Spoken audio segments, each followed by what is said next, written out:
Bonjour à tous, c'est Max pour A2-3 Turc. Je vais vous proposer mon pronostic KT sur l'hippodrome d'Auteuil et également quelques tuyaux sur les courses du jour pour ce samedi 11 mars 2023. Mais avant ça, on va revenir sur mes résultats de mes pronostics de ce jeudi 9 mars 2023 sur l'hippodrome de Saint-Cloud. Donc l'arrivée du KT, c'était le numéro 7, le numéro 12, le 9, le 1 et le 15. Je vous avais proposé le numéro 7 qui gagne ce KT et également le numéro 9 et le numéro 1 qui finissent à la 3e et 4e place.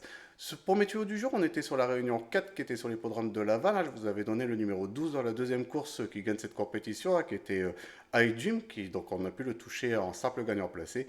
Et également dans la quatrième course, je vous avais donné le numéro 6 qui était Graphis Dream, qui finissait à la deuxième place, donc on a pu le toucher en simple placé. On va revenir sur mon pronostic pour ce samedi 11 mars 2023 sur l'hippodrome d'Auteuil. Donc c'est la réunion 1 de course 6, à départ prévu à 15h15 pour le prix Luther 3 réservé aux chevaux de 5 ans et plus sur les 4400 mètres de la piste Steeple Chase d'Auteuil. Ils sont 18 partants pour cette liste RS, un handicap de catégorie divisé. Le terrain est annoncé collant et je vais partir en base avec le numéro 1, c'est Écoute en tête, qui sera confié à Lucas Giuliani de l'entraînement de Philippe et Camille Pelletier. A fait pratiquement toutes ses courses, comme l'indique ses dernières performances. A déjà gagné avec Lucas Giuliani son avant-dernière course sur cette piste. Moi, j'attends vraiment un bon comportement. Donc, le numéro 1, Écoute en tête, en première position.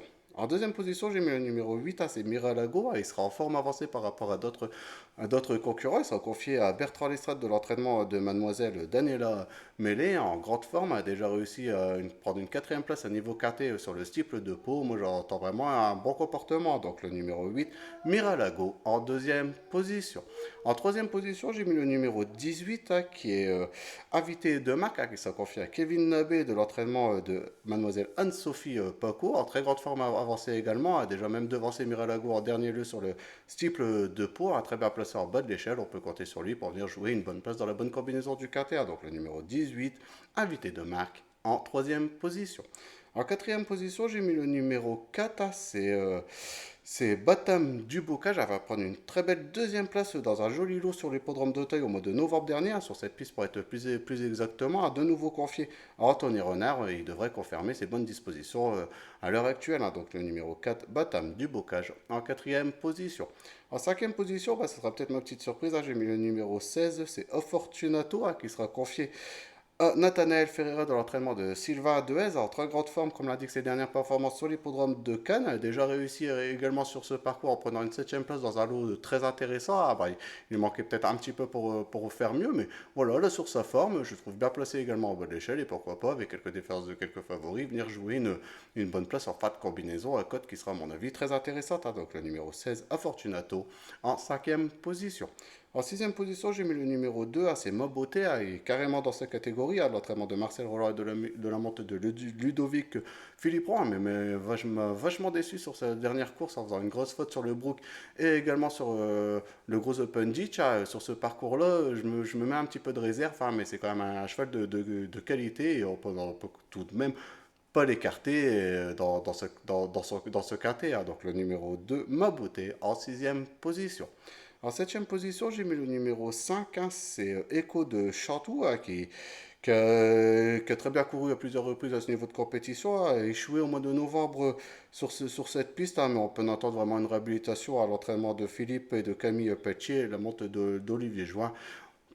Moi, je pense qu'il pourrait courir mieux ce qu'il indique sur sa dernière performance. Donc, numéro 5, Echo de Chantou, en septième position.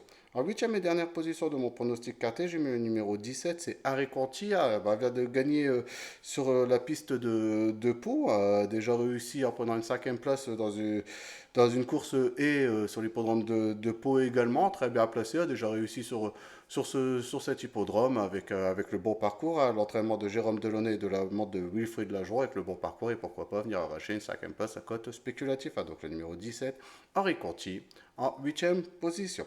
Donc mon pronostic KTE pour ce samedi 11 mars 2023 sur l'hippodrome d'Auteuil, le numéro 1, Écoute en tête, le 8, Miralago, le numéro 18, Invité de marque, le 4, Batam du Bocage, le numéro 16, Afortunato, le numéro 2, Maboté, pardon, le numéro 5, Echo de Chandou, et pour finir le numéro 17, Harry Conti. On va rester sur l'hippodrome d'Auteuil pour commencer mes tuyaux du jour et on va aller dans la dernière course de la Réunion. Je vais vous proposer le numéro 2, donc dans la course 8, qui est Rafle Odéon, qui sera confié à Théo Chevillard et de l'entraînement de Dominique Brisson. On n'a pas été revu en piste depuis plus de 5 mois, mais a déjà fait ses preuves à ce niveau de compétition. On va même dans des lots de meilleure qualité, car elle a été devancée dans une de ses courses au mois de septembre dernier par Il est français, et puis on sait ce qu'il est devenu, Il est français, gagnant de groupe 1, gagnant également de groupe 3, vraiment un cheval de classe qu'on a découvert cet hiver. Voilà, même confirmé sa bonne deuxième place au niveau Listoid Race sur cet hippodrome, sur l'hippodrome de Compiègne, pardon. Moi j'en fais vraiment une bonne base et je vois même que c'est le cheval déclassé de cette compétition. Donc le numéro 2, Raflodéon, dans la huitième course et sa départ prévu à 16h25. On va quitter les sauteurs de l'hippodrome d'Auteuil pour se retrouver sur l'hippodrome de Deauville, donc une réunion réservée aux galopeurs sur la piste PSF et on va aller dans la neuvième course et la dernière course de la Réunion et je vais vous proposer le numéro 7. Et le numéro 7, c'est Salsa Chica qui sera confié à Augustin Madamé et dans cette catégorie en très grande forme comme l'indique ses dernières performances en prenant une deuxième place sur cette piste et également une troisième place sur l'hippodrome de Pornichet-la-Balle, on aura le numéro 2 dans les stades de départ. Et puis son jockey Augustin Madamé le connaît à la perfection. Moi, j'entends vraiment un bon comportement. Même s'il ne gagne pas souvent, j'espère qu'il va renouer avec le succès dans cette catégorie. Donc le numéro 7, Salsa Chic, dans la neuvième course sur l'hippodrome de Deauville. Donc c'est la réunion 3, la course 9, avec un départ prévu à 21h. Voilà pour mes pronostics de ce samedi 11 mars 2023. Je vais vous souhaiter un bon week-end parce que comme vous le savez, je fais pas de vidéo sur mes pronostics pour le dimanche et le lundi, mais vous pouvez quand même retrouver mes pronostics sur ma page Facebook et également sur mon compte Twitter, que je mets quand même ma formule 8 chevaux et je vous donne également mes deux tuyaux. Vous avez les liens sur ma bannière de présentation et également mes liens sur mes vidéos que je mets tous les jours. Donc n'hésitez pas à vous retourner là-dessus. Sinon, je vous souhaite de passer un bon week-end et je vous dis à bientôt.